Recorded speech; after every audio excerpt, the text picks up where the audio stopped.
Salut Bruno Donnet, bonjour. Bonjour Philippe. Tout le monde va bien, on est lundi et tous les jours, Bruno, vous analysez ici les comportements médiatiques. Et hier soir, vous dites avoir été frappé par la manière dont les 20h de TF1 et de France 2 ont été relayés, ou plutôt ont relayé très différemment l'interview que Jean-Yves Le Drian a donnée pour évoquer la crise dont parlait Émilie, crise des sous-marins australiens. Oui Philippe, alors le temps 1 de notre grosse affaire du jour s'est déroulé samedi dans le 20h de France 2. Jean-Yves Le Drian en était l'invité et il était tellement remonté contre les États-Unis qu'il a décidé d'envoyer le langage diplomatique, dont il est pourtant l'un des grands zélateurs, se faire cuire le sous-marin chez les kangourous. Il y a eu mensonge, il y a eu duplicité. Il a appelé un chat et une couillonnade un problème. Il y a eu rupture majeure de confiance. Il y a eu mépris. Voilà, alors le mépris, le mensonge ou encore la duplicité sont des termes qui forment un vocabulaire absolument sans précédent dans la bouche du plus haut représentant de la diplomatie française.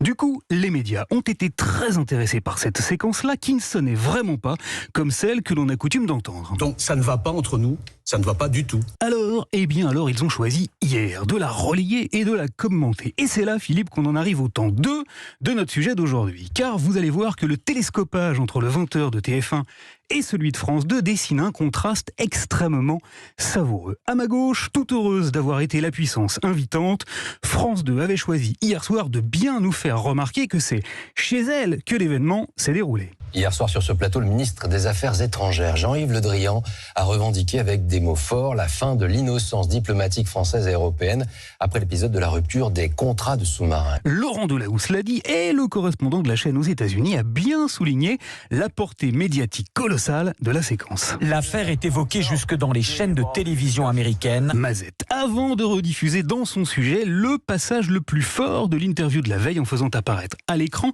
et avec force effet sonore, les mots les plus durs qu'il avait même choisi d'inscrire par-dessus l'image de Jean-Yves Le Drian avec de l'encre rouge. Il y a eu mensonge, il y a eu duplicité, il y a eu rupture majeure de confiance, il y a eu mépris.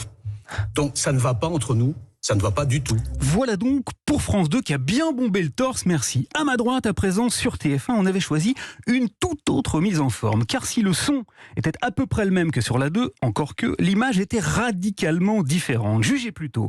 Anne-Claire Coudray a certes relayé l'information, elle a elle aussi pointé la tonalité fort peu diplomatique des propos de Jean-Yves Le Drian. La colère de Paris, avec des mots très durs du ministre des Affaires étrangères qui parle de mensonges. Mais alors qu'elle aurait parfaitement pu diffuser un extrait de l'interview du ministre et nous le montrer sur le plateau de France 2, TF1 a opté pour une toute autre solution. Laquelle? Eh bien, elle a tout simplement décidé de recourir à un simple verbatim qui, à l'antenne, a donné ceci. Il y a eu mensonge, il y a eu duplicité, il y a eu rupture majeure de confiance, il y a eu mépris. Donc ça ne va pas entre nous. Voilà, les propos étaient donc retranscrits tout simplement à l'écran et en tout petit, à la fin, apparaissait la mention 18 septembre 2021, France 2. Alors je précise, Philippe, que ça n'aurait pas coûté plus cher à TF1 de diffuser l'extrait brut, au sens propre du terme, puisque vous savez qu'au nom de ce qu'on appelle le droit de citation, les chaînes peuvent reprendre tout à fait gratuitement des séquences vues chez leurs concurrentes dans un délai de 24 heures. Seulement voilà, hier soir, TF1 n'avait manifestement pas la plus petite envie de faire de la pub à sa rivale, car oui, Philippe, les relations entre les chaînes, c'est aussi une question de diplomatie. La guerre y est froide et elle se déroule en sous-marin, mais avec un bon périscope, on la voit parfaitement bien remonter à la surface. Bien vu. Merci Bruno Donnet. À demain.